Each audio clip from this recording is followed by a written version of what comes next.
আসসালামু আলাইকুম। আমরা জানব হুসেন শাহী বংশ এবং বাংলায় নবাবী আমল থেকে কিছু গুরুত্বপূর্ণ প্রশ্ন উত্তর। চ্যানেলটি সাবস্ক্রাইব করে সাথে থাকুন। চলুন শুরু করি।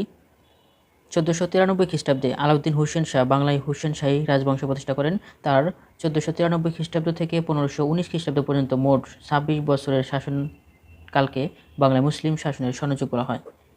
ভিডিওটি ভালো লাগলে অবশ্যই একটি লাইক দিবেন। কাকে শাহ-ই বাঙ্গাল উপাধিতে ভূষিত করা হয়? সমগ্র বাংলার প্রথম সুলতান শামসুদ্দীন ইলিয়াস শাহকে।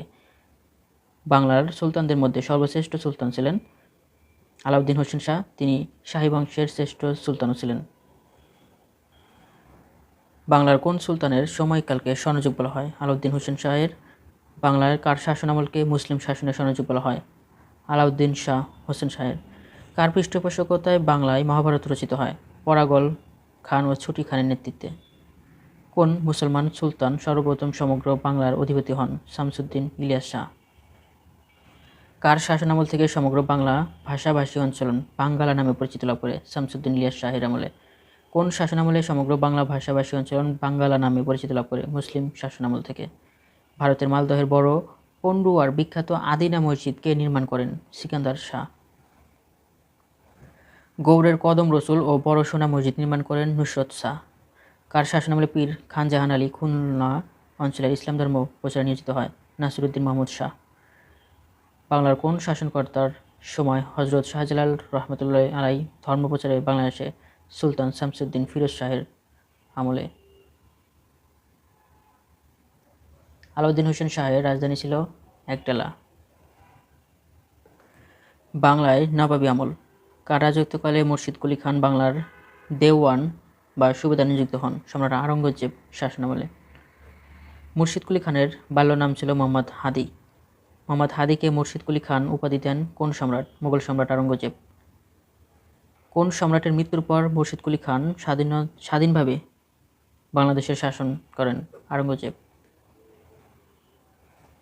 বাংলার নবাবী শাসনের প্রতিষ্ঠাতা মুর্শিদ কুলি খান। 1717 খ্রিস্টাব্দে বাংলার প্রথম স্বাধীন নবাব মুর্শিদ কুলি খান। বাংলার শেষ স্বাধীন নবাব সিরাজউদ্দৌলা। বাংলার শেষ নবাব ছিলেন নাজিমুদ্দৌলা।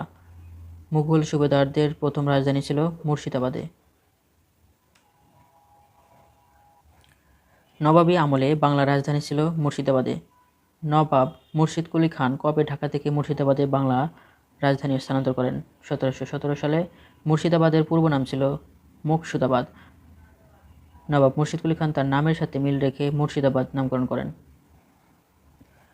কত সালে বাংলায় স্বাধীন নবাবী আমলের অবসান ঘটে? 1757 সালে 23 জুন পলাশী যুদ্ধের মাধ্যমে। কার কার মাঝে পলাশী যুদ্ধ সংঘটিত হয়? নবাব সিরাজউদ্দৌলা ও ব্রিটিশ ইস্ট ইন্ডিয়া কোম্পানির পক্ষে সেনাপতি লর্ড ক্লাইভের মধ্যে পলাশী যুদ্ধ সংঘটিত হয়। পলাশী যুদ্ধে নবাব সিরাজউদ্দৌলার সেনাপতি ছিলেন মীর জাফর আলী খান এবং সংক্ষেপে মীর জাফর। পলাশী যুদ্ধে কে জয়লাভ করে? এই যুদ্ধে ব্রিটিশ ইস্ট ইন্ডিয়া কোম্পানির পক্ষে সেনাপতি লর্ড ক্লাইভ জয়লাভ করে এবং মীর জাফরের বিশ্বাসঘাতকতায় নবাব সিরাজউদ্দৌলা পরাজিত হন।